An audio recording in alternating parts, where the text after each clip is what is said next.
क्या आपने कभी ऐसी मूवी देखी है जहां इंसान मार्स पर रह रहे हों, एक लाल आसमान के नीचे कूल स्पेस सूट्स पहनकर घूम रहे हों?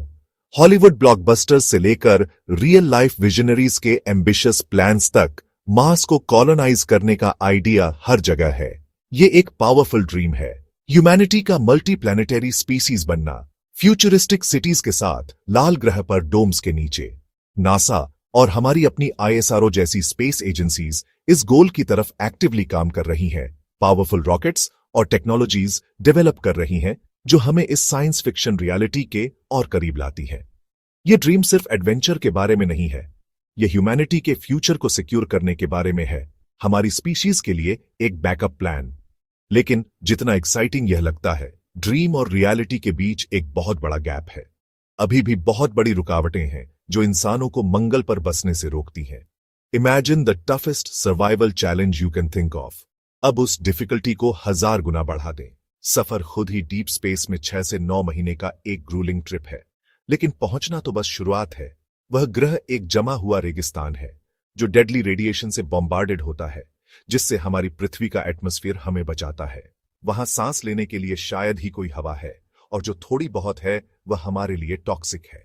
मार्स की बारीक धूल माइक्रोस्कोपिक ग्लास शार्ड्स जैसी है जो इक्विपमेंट और हमारे फेफड़ों को खराब कर सकती है। और यह तो उस इमेंस साइकोलॉजिकल स्ट्रेस की बात भी नहीं है जो घर से लाखों किलोमीटर दूर आइसोलेटेड रहने का होता है, जहां सालों तक वापस लौटने का कोई रास्ता नहीं होता। तो रियल स्टोरी क्या है? इस वीडियो में हम आसान भाषा में जानेंगे कि क्यों मंगल पर कॉलोनी बनाना अभी संभव नहीं है। We're going on an investigative journey to understand these colossal challenges one by one. We'll break down the complex science into simple, easy to understand facts. हम जर्नी के डेंजर्स, मार्शियन एनवायरनमेंट की harshness और astronauts को जिन biological और psychological hurdles का सामना करना पड़ेगा, उन सबको एक्सप्लोर करेंगे। इसे मार्शियन एम्बिशंस के लिए अल्टीमेट रियलिटी चेक समझें। आइए साथ मिलकर पता करते हैं कि मार्स पर शहर बनाना ह्यूमैनिटी की सबसे बड़ी चुनौती क्यों है, जिसे उसने अब तक उठाने का फैसला किया है। अर्थ से मार्स की दूरी करीब 225 मिलियन किलोमीटर है। यात्रा में 6-9 महीने लगते हैं। इतनी लंबी यात्रा के लिए फूड, पानी और ऑक्सीजन ले जाना चुनौती है। टेम्परेचर 25 डिग्री से 30 डिग्री तक बदलता है। बहुत पतला वातावरण, 95% कार्बन डाइऑक्साइड, लगभग कोई ऑक्सीजन नहीं। High radiation due to lack of magnetic field, cancer और डीएनए डैमेज का खतरा। मार्स पर पानी की मौजूदगी एक बहुत बड़ा सवाल है। पहली नजर में यह ग्रह एक सूखा ठंडा रेगिस्तान लगता है, लेकिन सच तो यह है कि मार्स पर पानी है, बस हमारी पृथ्वी की तरह नदियों और महासागरों में नहीं। यहां ज्यादातर पानी बर्फ की शक्ल में जमा हुआ है, खासकर इसके पोलर आइस कैप्स में। वैज्ञानिकों का अनुमान है कि अगर ये सारी बर्फ पिघल जाए तो पूरे ग्रह को कई मीटर गहरे पानी में डुबो सकती है। इसके अलावा सतह के नीचे भी परमाफ्रॉस्ट यानी जमी हुई मिट्टी में भारी मात्रा में पानी मौजूद है। कुछ पानी तो चट्टानों और खनिजों में भी फंसा हुआ है। तो फिर सतह पर तरल पानी क्यों नहीं है? इसकी वजह है मार्स का पतला वायुमंडल और कम दबाव। यहां दबाव इतना कम है कि पानी उबलने लगता है और तुरंत भाप बनकर उड़ जाता है, चाहे तापमान कितना भी ठंडा क्यों ना हो। इस छिपे हुए खजाने को निकालना ही मार्स पर इंसानी बस्ती बसाने की सबसे बड़ी चुनौती और सबसे पहली जरूरत है। पानी सिर्फ पीने के लिए ही नहीं, बल्कि जिंदा रहने के हर पहलू के लिए जरूरी है। एक एस्ट्रोनॉट को पीने, खाना बनाने और साफ सफाई के लिए हर दिन लगभग 30 लीटर पानी की जरूरत होगी। इसके अलावा मार्स पर खाना उगाने के लिए भी पानी चाहिए होगा, जिसके लिए हाइड्रोपोनिक्स जैसी टेक्निक्स का इस्तेमाल होगा, जहां मिट्टी के बिना पोषक तत्वों से भरे पानी में पौधे उगाए जाते हैं। लेकिन पानी का सबसे क्रांतिकारी इस्तेमाल होगा रॉकेट फ्यूल बनाना। इलेक्ट्रोलाइसिस नाम की एक प्रक्रिया के जरिए हम पानी को हाइड्रोजन और ऑक्सीजन में तोड़ सकते हैं। ऑक्सीजन सांस लेने के काम आएगी और हाइड्रोजन को मार्स के वायुमंडल में मौजूद कार्बन डाइऑक्साइड के साथ मिलाकर मीथेन बनाया जा सकता है, जो एक शक्तिशाली रॉकेट फ्यूल है। इसका मतलब है कि मार्स पर गए एस्ट्रोनॉट्स वापसी के लिए अपना फ्यूल वहीं बना सकते हैं। पर यह सब सुनने में जितना आसान लगता है, करने में उतना ही मुश्किल है। अभी हमारे पास ऐसी टेक्नोलॉजी नहीं है जो इतने बड़े पैमाने पर पानी निकाल सके। पोलर कैप्स से बर्फ खोद कर निकालना, जहां तापमान -125 डिग्री सेल्सियस तक गिर जाता है, अपने आप में एक बहुत बड़ा इंजीनियरिंग चैलेंज है। जमीन के नीचे से पानी निकालने के लिए भारी ड्रिलिंग मशीनों की जरूरत होगी, जिन्हें पृथ्वी से ले जाना होगा।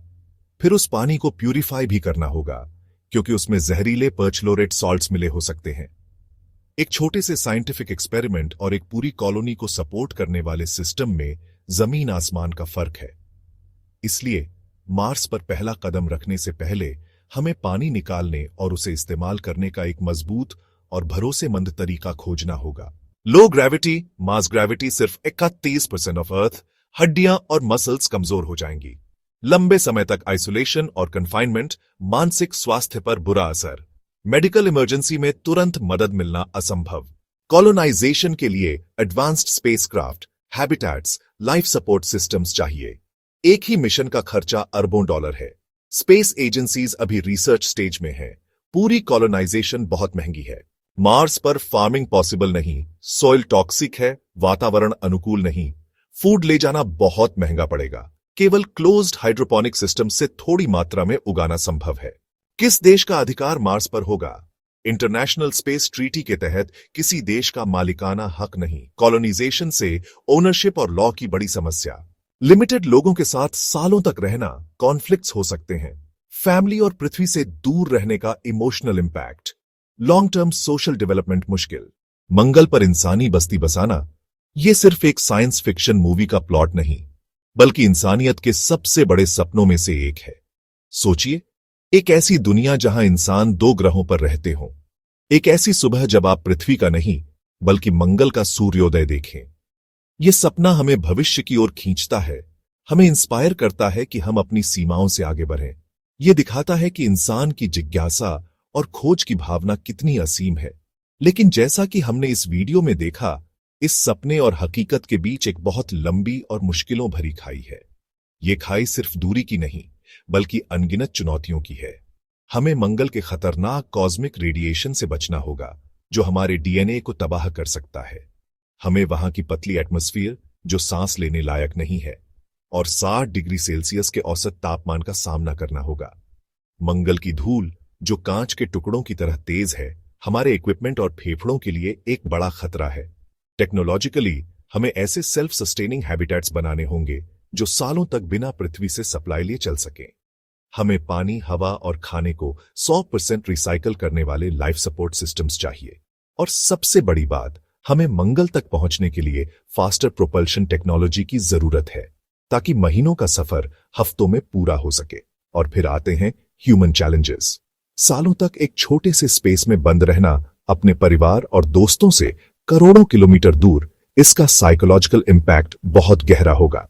एस्ट्रोनॉट्स को आइसोलेशन, लोनलीनेस और पृथ्वी से डिस्कनेक्ट होने की भावना से लड़ना होगा। साथ ही जीरो ग्रेविटी में बोन डेंसिटी लॉस और मसल एट्रोफी जैसी फिजिकल प्रॉब्लम्स से भी निपटना होगा। तो सवाल उठता है, जब इतनी मुश्किलें हैं, तो हम ये सब क्यों कर रहे हैं? क्योंकि इंसान की फितरत ही है एक्सप्लोर करना, अज्ञात को जानना। चांद पर पहला कदम रखने से लेकर समंदर की गहराइयों को नापने तक हमने हमेशा अपनी सीमाओं को चुनौती दी है। मार्स कॉलोनाइजेशन इसी भावना का अगला कदम है। यह सिर्फ एक ग्रह पर बसने की बात नहीं है, यह इंसानियत के भविष्य को सुरक्षित करने का एक तरीका भी हो सकता है। लेकिन इसका मतलब यह नहीं कि हम अपनी पृथ्वी को भूल जाएं। मंगल पर जाने की तैयारी हमें सिखाती है कि हमारा अपना ग्रह कितना कीमती है और हमें इसकी रक्षा करनी चाहिए। इस रास्ते पर हम अकेले नहीं हैं। नासा, आईएसआरओ, ईएसए जैसी स्पेस एजेंसीज और स्पेसएक्स जैसी प्राइवेट कंपनीज मिलकर इस सपने को हकीकत में बदलने के लिए दिन रात काम कर रही है। आर्टेमिस प्रोग्राम के जरिए चांद पर वापस जाना, मार्स पर रोवर्स भेजना, ये सब उसी बड़ी मंजिल की ओर छोटे छोटे लेकिन जरूरी कदम है। तो क्या हम अपने जीवन काल में इंसानों को मंगल पर बसते हुए देखेंगे? शायद आने वाले 50 से 100 सालों में यह सपना सच हो जाए। ये एक मैराथन है, स्प्रिंट नहीं। इसमें असफलताएं आएंगी, सेटबैक्स होंगे, लेकिन हर कदम हमें मंजिल के और करीब ले जाएगा। मंगल का सफर सिर्फ एक डेस्टिनेशन तक पहुंचना नहीं है, ये उस जर्नी के बारे में है जो हमें एक स्पीशीज के तौर पर बेहतर बनाएगी। ये विज्ञान, सहयोग और इंसानी जज्बे की सबसे बड़ी परीक्षा होगी। अगर आपको अंतरिक्ष और विज्ञान की दुनिया में हमारी ये खोज पसंद आई, तो इस वीडियो को लाइक और शेयर करना न भूलें। हमारे चैनल को सब्सक्राइब करें ताकि आप भविष्य के ऐसे ही रोमांचक सफर का हिस्सा बन सकें। और हाँ, कमेंट्स में हमें जरूर बताएं कि आप अगला वीडियो किस टॉपिक पर देखना चाहेंगे। आपकी जिज्ञासा ही हमारी प्रेरणा है।